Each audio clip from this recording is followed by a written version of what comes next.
I just think that, and we kind of already touched on it, but I think getting into the field as a way to have some income, and what I tell everybody is do some wholesaling, get your license, become an agent, and then you're in that world and you can learn while you're growing that investment business and kind of figure out where you want to be in that market.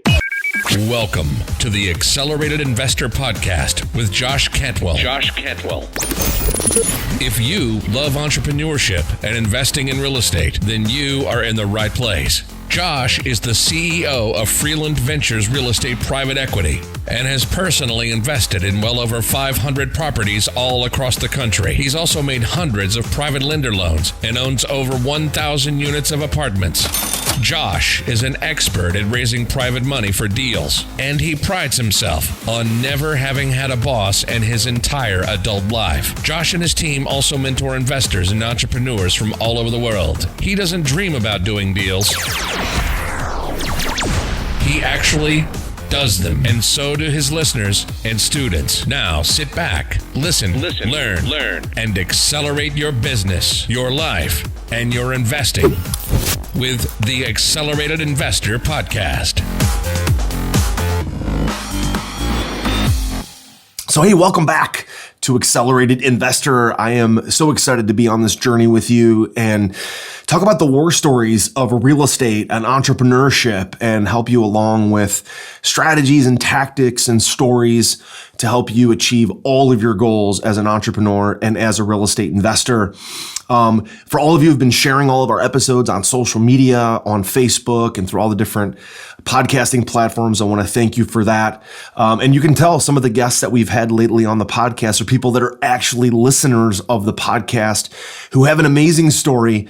We talk to them, we vet them out, and then we bring them on the podcast to actually share their journey with all of you. So if you have a great story or a strategy that you'd like to share, let us know. We'd love to take that out to our audience. Today I have a special guest. His name is Travis Tomlinson. He's the founder of a company called Local Real Estate. They're a local real estate investing and brokerage firm in the Cleveland, Ohio market.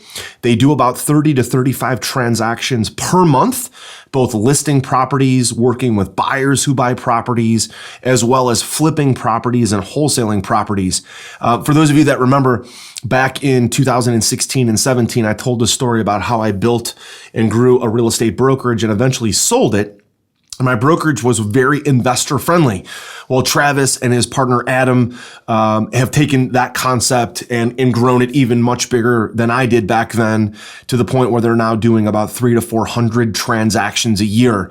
A combination of listing properties, working with buyers, wholesaling properties, both residential and commercial. And we're excited to hear Travis's story about his entrepreneurial journey. So Travis, thanks so much for popping on. I appreciate you being here. Yeah, thanks, Josh. I appreciate you having me on. You got it. So Travis, tell me about the moment when you and Adam decided to start and found Local. What was sort of the value proposition of creating a brokerage that was super investor friendly and having real estate agents who are also investors themselves? What sort of need or what sort of niche in the market did you guys see that was underserved that you guys could take advantage of and create a footprint in our local market here when you guys founded and started Local? So it actually started off because we were acquiring property and we needed to start a property management business to facilitate our own properties. And then in order to do that, make that feasible, we needed to manage properties for other investors as well. And then we were basically focused on investing. We were buying a lot of rental properties. We were flipping houses. We were doing turnkey rentals. And we just started acquiring people who were also interested in doing that. And I always tell people, if you want to get into real estate investing, everybody's got to pay bills. So you have to have some form of income that puts you in the mix of everything. And instead of having a 9-to-5 and trying to do this business on the side or after hours, get into real estate in a way that allows you to have income. So if you have your license and you can do transactional income, that allows you to pay your bills, but you're already doing it every day, all day. And so that allows the flexibility and having the schedule to be able to, facilitate your investment business as well. Yeah, no doubt. And that's really a great value proposition for local, right? You provide training, they can get their license, they can do deals, they can wholesale deals or flip properties to create income. And then they're in the mix, right? They're in the middle of everything, residential deals, commercial deals. They can buy them, keep them, rent them. I believe very much the same way. Matter of fact, my business is built very much the same. For the first 6 or 7 years in this business, I was a wholesaler, primarily focused on short sales and pre-foreclosure properties.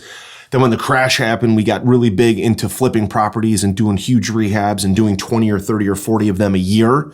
That provided that transactional income.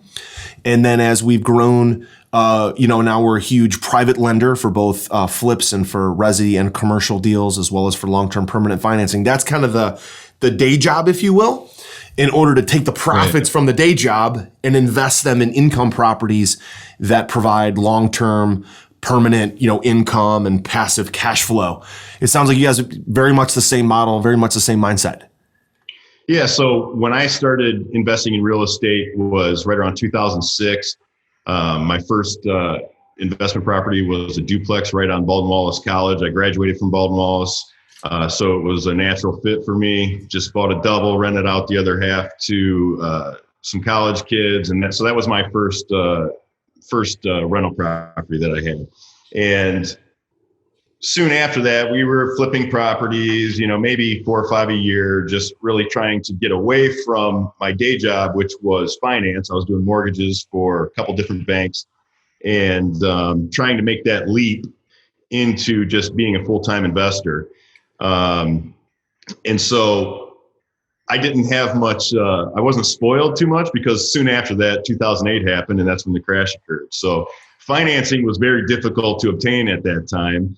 And not having the knowledge of being able to get, private financing and everything, it was a struggle over a period of years.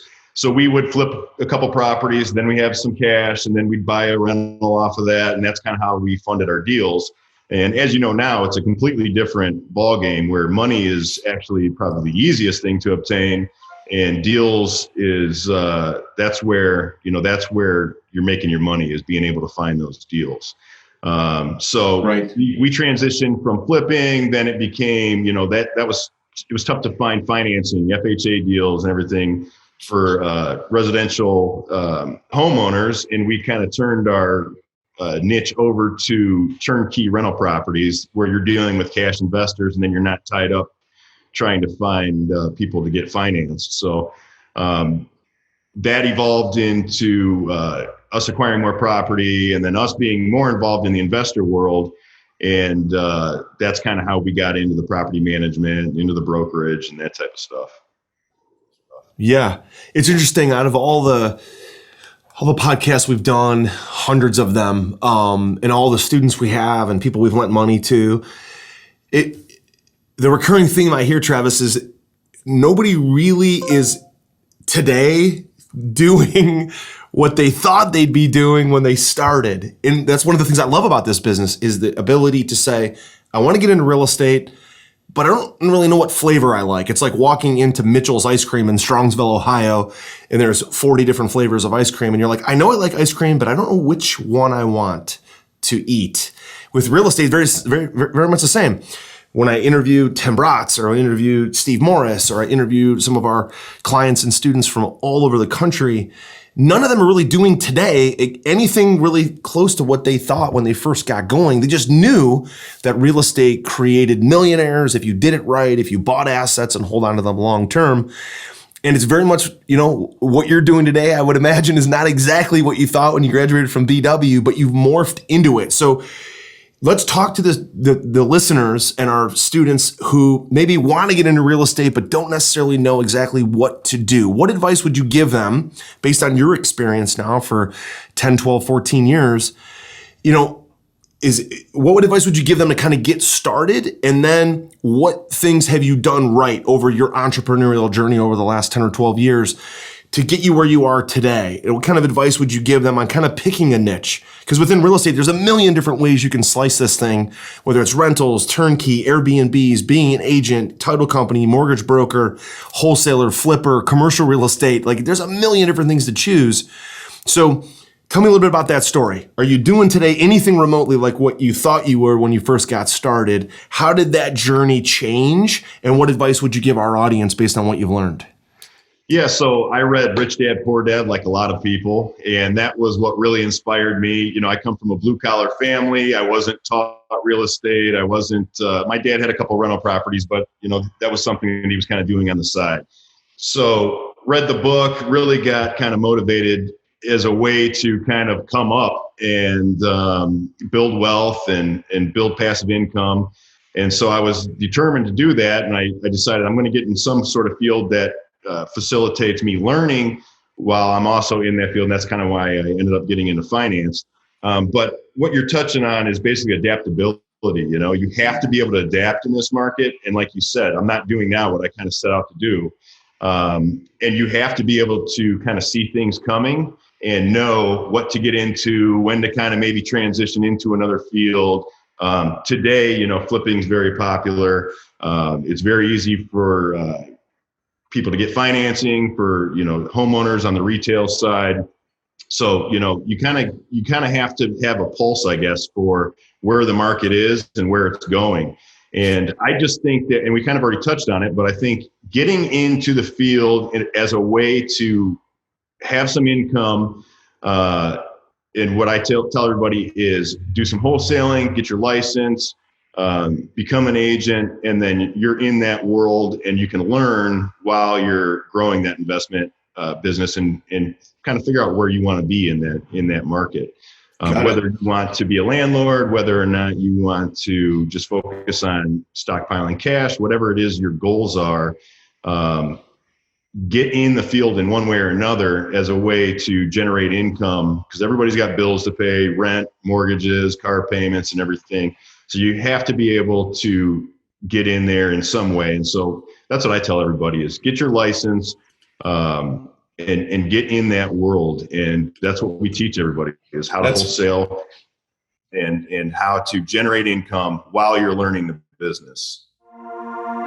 My newest and most powerful real estate investing book, The Flip System, is now available.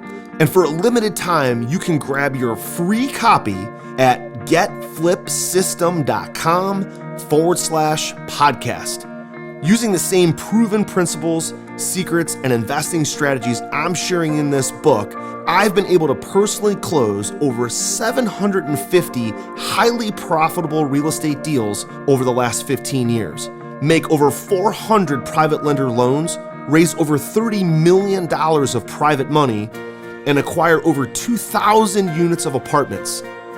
Get my newest book now for free for a limited time at getflipsystem.com/podcast. That's getflipsystem.com/podcast. Travis, talk to me for a minute about some of your agents and wholesalers that work inside of local. What are some traits, character traits, habits that they have of the ones who've made that successful transition? Maybe they were formerly in sales and maybe they were selling medical supplies or pharmaceuticals, or they were in the insurance business. Maybe they were a teacher, a nurse, who knows?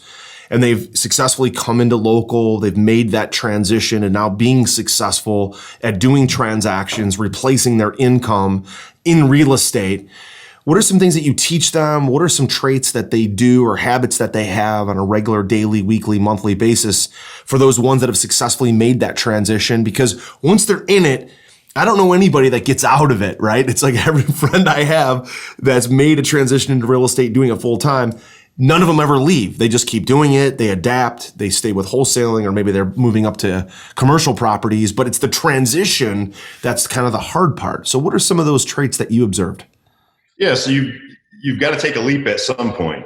One of our most successful agents, Mario Russo, he started working for a bank, and he was doing investment portfolios for customers at a major bank here in the Cleveland market. And he was just really interested in getting into real estate, and he started off doing some wholesaling. We were able to teach him how to do wholesaling, make a little bit of cash so that he had like a little little safety net there, so that if he didn't have as much regular income like he was getting at the bank, he was still able to survive and grow through that. It's not an easy thing, and you have to have faith in yourself. And I think really what it comes down to is effort and determination. You have to believe in yourself, and you have to be determined to succeed.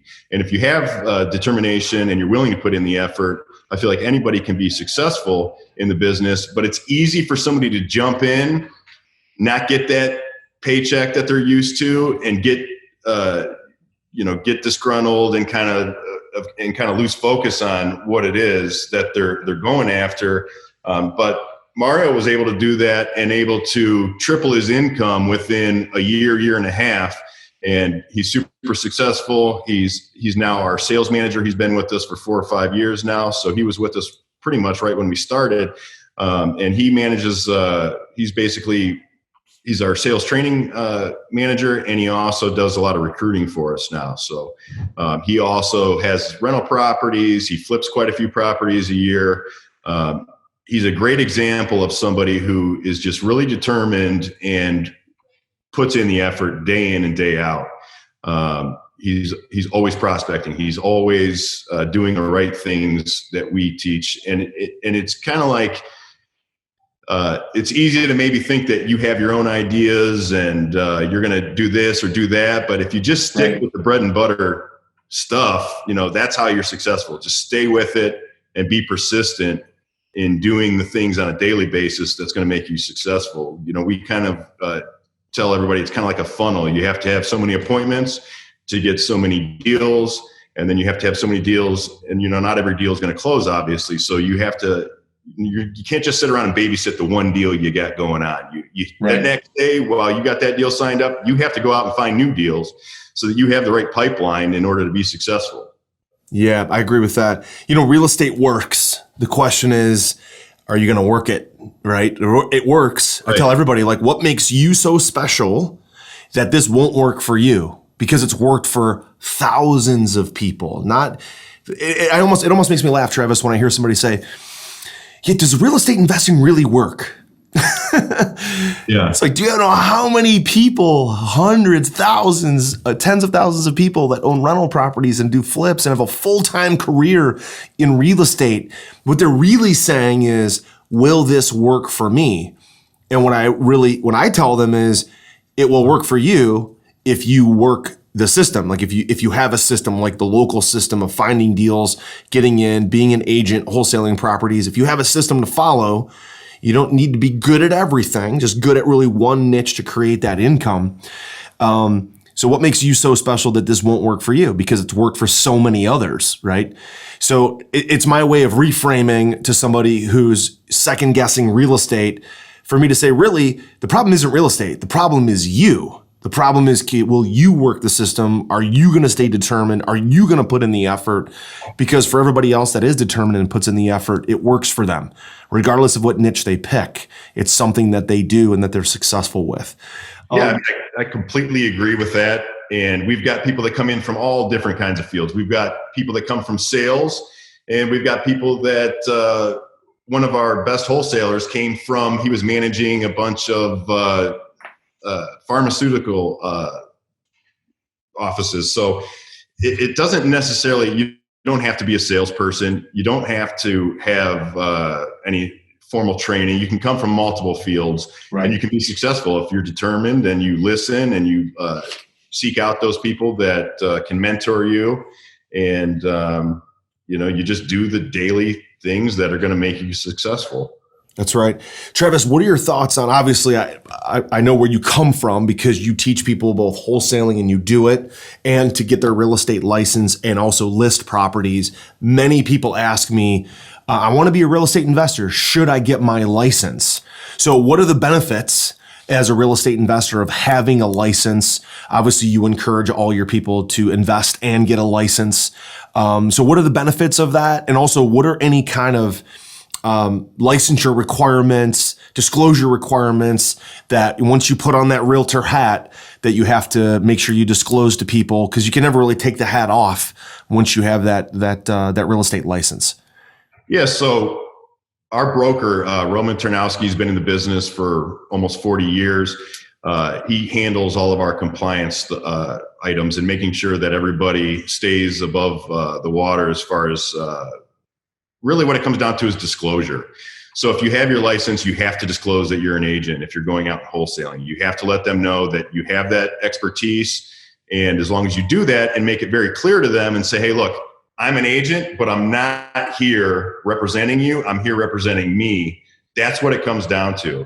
And a lot of people kind of shy away from that, especially traditional brokerages. They don't know how to get into the middle of the deal, and they kind of view it as, well, if you're wholesaling, we kind of have some liability there, and we're not really getting paid on those deals, and they kind of just kind of scare everybody away from that. When really it's as simple as disclosure, is being honest, having the integrity to tell somebody, hey, look, I am an agent, but I'm not here representing you. I'm not here to list your property. I'm here as an investor to purchase your property. How much additional credibility do you think it gives someone when they walk into a house to say, I'm here to buy your property and I can make you an all cash offer? And also, so there's the credibility piece of having the license, but then also I think it opens up a whole nother sales opportunity, because if somebody doesn't want to accept a cash offer price, an investor price, you can now pivot into, well, if you want full retail price, I could list your home for you. And you're already in the living room, so you're building that relationship with the client. So talk for a second about credibility of having the license, and then also that second opportunity to be able to say, I'll buy it or list it and make a commission really either way. Yeah, so you definitely have credibility when you go in there. And when you disclose that, it shows that you're an honest person, that you're saying, hey, I am an agent. I do that business. I'm not here for that. I'm here to make you a cash offer as an investor. And then that's exactly what a lot of our agents do, is they pivot. If they cannot work a deal out on the cash offer type of situation, they pivot right in and say, hey, look, as I said when we first met, I am an agent. If this deal doesn't work for you, a fast close cash offer doesn't work for you, I can list that property for you on the MLS.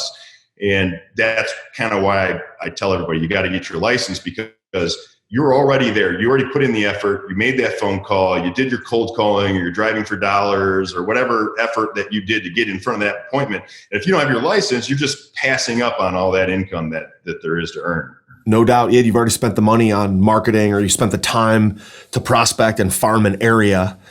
You might as well get paid one way or the other, wholesaling or listing it. So Travis, let's talk tactically about lead generation. Your agents / wholesalers, they're out looking for motivated sellers. They're looking for deals that are not on the MLS. What are some strategies and tactics that you teach your team and that you work on to find deals that are off market? So we don't do as much traditional marketing, maybe as some other brokerages. A lot of our marketing is just effort-driven marketing. So you're either driving for dollars, you're driving around looking for properties that look abandoned, you're looking up who the owner is, you're contacting them, or you're sending them a letter. But we don't just buy billboards and do all this traditional type of marketing. All of ours, most of our lead generation is finding and targeting the properties. So if you're looking for, you're going to want to look for properties with equity, right? You're not going to want to search homeowners that bought their properties 2 years ago. They probably don't, numbers wise, have a ton of equity in their properties. So you're going to target properties where maybe the owners, it's either in an LLC, then you know that they're most likely an investor, or you're looking for somebody who's owned their property for 15, 20 years. They're going to have equity in that property. And then you're going to find ways to contact them, whether it be letter writing, or whether it be using white pages or whatever search function that you have to try to get their contact information.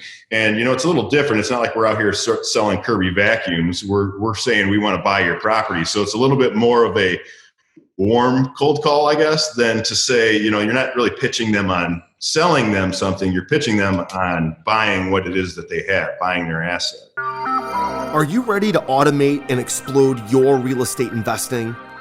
We're searching for extremely motivated individuals who are sick and tired of wasting time and want to finally see real results from their real estate investing business. We're searching for investors looking to get to the next level and become a bigger, better version of themselves while being a more successful real estate investing entrepreneur. Apply for mentoring and coaching at joshcantwellcoaching.com/podcast. That's joshcantwellcoaching.com/podcast. So I talk with my students and our listeners all the time about, if you don't have enough deals, you have to expand your market, go into other markets, or expand your marketing and get more kind of on the ground tactical with your marketing. Everybody wants to automate their marketing. I'm going to send out direct mail and I'm going to get a bunch of phone calls. Look, there's so many people doing that. And so many of my podcast guests have said they walk into houses and then the motivated seller's got a stack of postcards like this and they all look the same. And, how do you get into the property? Again, it's maybe door knocking, it's driving for dollars, it's picking up the phone. When we were really prospecting for wholesaling, in the first kind of 6 or 7 years of my investing career, we would get on the phone every Monday night and every Friday afternoon. We found those to be the best times to bang the phones, pick up the phone, talk to people on the phone, follow up on our direct mail. That's really where we got a lot of our deals, not because sellers just called us back from a postcard and said, hey, I'm ready to sell at 50 cents on the dollar. We got some deals like that for sure, but a lot of the deals came from, hey, I sent you a letter, I sent you a postcard, and the guy's like, I've got 10 of these, but you're the only guy that called me, or you're the only guy that stopped by the house. It's very congruent with what you're saying, Travis, the extra effort, the driving for dollars, being a little bit more tactical, a little bit more boots on the ground, as opposed to just you could certainly make a lot of money just doing the marketing, but the return, right? The return on the phone calls for every letter has gone down. The number of people answering the phones is going down. So you got to be a little bit more strategic about the marketing, and the follow-up sales behind the marketing is a really big piece of it. Travis, tell me about the future. Where do you think local's going? Where do you think you're going with your business? And what do you think if the market were to change, right? We're maybe at the back end of this cycle, this boom that we're on. If the market were to change, where do you see the opportunities in a market where maybe there's not as many borrowers or the economy is not necessarily as good? Yeah, so to touch on the first part of that, as far as where I see where we're going, our next goal is to get to 100 agents. And that's kind of our focus this year, is to get to 100 agents. And we're at right around 35 agents right now. It was a lot harder to get from 0 agents to 15 or 20 agents. Yeah. Now, you've got a name out there. People will say, hey, well, if you want to be in investing, maybe you should talk with the guys over at Local. And so it's getting a lot easier to do the recruiting because people are interested in investing and not just being a retail agent. And then the second part of the question, as far as if the market changes, which is different from 2008, where I didn't know how to react to that. I actually feel like I can take full advantage of that now. I can raise private money. I've got more private money available to me right now than I have deals to fund. So if the market does turn down, I view that as, nobody wants the market to turn because, it's obviously profitable right now and everything, but sure. I feel like I'm going to be in a great position to take full advantage of that. If I would have known what I know now back in 2008, I would have been able to be a lot more productive as far as that goes, So learning, being able to teach our agents how to get private money and how to fund those deals. If the market turns, hey, we'll just deal with that and we'll adapt like we always do.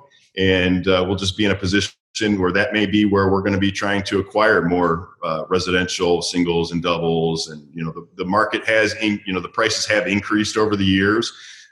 They're relatively high to where, they were in 2008. I remember in 2008, 2009, 2010, you'd be able to run around 30 different properties, REOs, and lowball everybody, and you'd come out with some killer deal and be able to stick a tenant in there in 30 days. And, that's just, it's not the way it is now, Now, what's different is the financing is there now. So you can acquire those properties a lot easier, where maybe in 2008, 2009, you wouldn't be able to get the financing for it. Right. So there's always a balance there on available financing versus deals and what type of equity position you can get in there. Yeah, no doubt. The next crash is really, Travis, the next buying opportunity, right? I mean, I think if I look back at real estate, I think what's happening now, and I just had this conversation yesterday with an investor, a passive investor, the Jobs Act of 2011 that was signed in by President Obama at that time,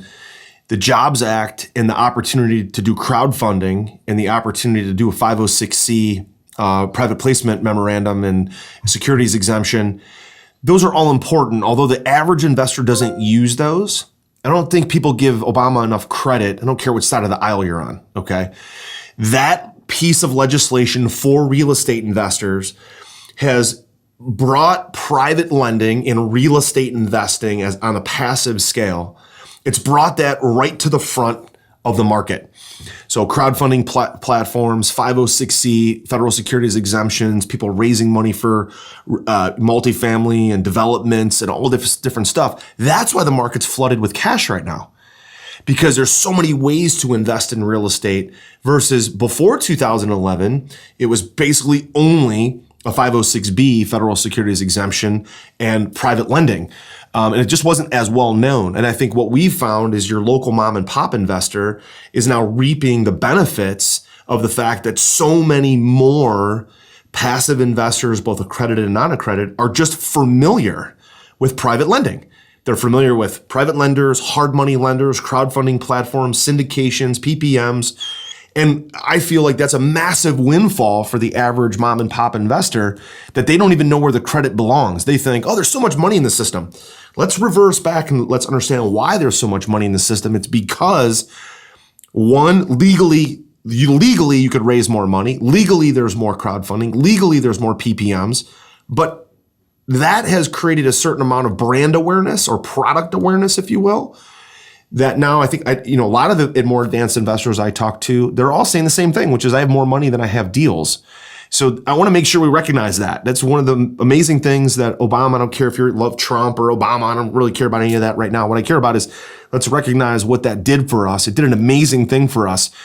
And I also think that a second thing is when there is a next crash, it's the next great buying opportunity, because when there's a crash, guess what happens? People lose jobs, go through divorces, there's more foreclosures, people move to rent, and rent rates go up, right?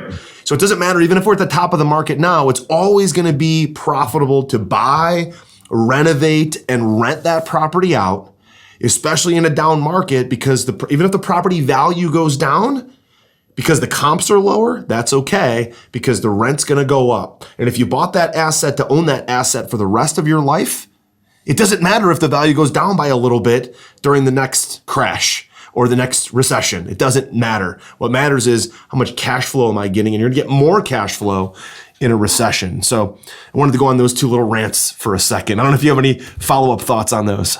No, I mean, I just completely agree with that. I mean, values aren't nearly as important when you're in that investment world. I'm selling a lot personally of my rental portfolio that I had purchased in 08, 09, just because the values are up there, and, you get advantage of that equity now. But, I don't care if what a house appraises for, if there were to be a market downturn, as long as that cash flow is strong. It's something it'll come back eventually, and you'll be able to pull that equity out. But really, in that scenario, you're really just concerned on cash flow. That's right. It's like a bond. I was in the financial planning world for about 7 years before I got into real estate, and people bought bonds, and bonds have a coupon. It pays a certain amount of interest every month or every year, and you only lose money in bonds if you sell a bond while the value is down. It's the same with real estate. The value of the real estate is down and you sell, then you lose. If you hold the bond or hold the house it's still going to have that coupon, which is the rental income, which is amazing. So Travis, thank you so much for joining us on Accelerated Investor. I know a lot, especially of our local contacts that listen to this throughout Ohio, are going to love to connect with you on social media or reach out to you through your website. What's a great place for people to connect with you if they want to become an agent or learn about joint venturing with you, or maybe be a wholesaler on your team or learn more about your business? Yeah, so I'm pretty, I have a presence on Facebook, Instagram. You can contact me through any of those platforms, and then I'll get you put in front of the right person in order to get you trained. And we invite people, hey, if you want to come to one of our meetings and see what we're all about and see the people that work for us, you're welcome to do that and make sure it's a right fit for you. But yeah, just get a hold of me through social media, Facebook, Instagram, and then we can connect that way. That sounds great. Travis, thanks so much for joining us today on Accelerated Investor. All right. Thanks a lot, Josh. You've been listening to Josh Cantwell and the Accelerated Investor Podcast. Leave a comment on our iTunes channel and let us know what you want to learn next or who you'd like Josh to interview. While you're there, give us a 5-star rating and make sure to subscribe so you can be the first to hear new episodes. Follow Josh Cantwell and his companies, Strategic Real Estate Coach and Freeland Ventures, on all social media platforms now, and stay up to date on new training and investment opportunities. To start your journey toward the lifestyle you've always dreamed of, apply for coaching at joshcantwellcoaching.com.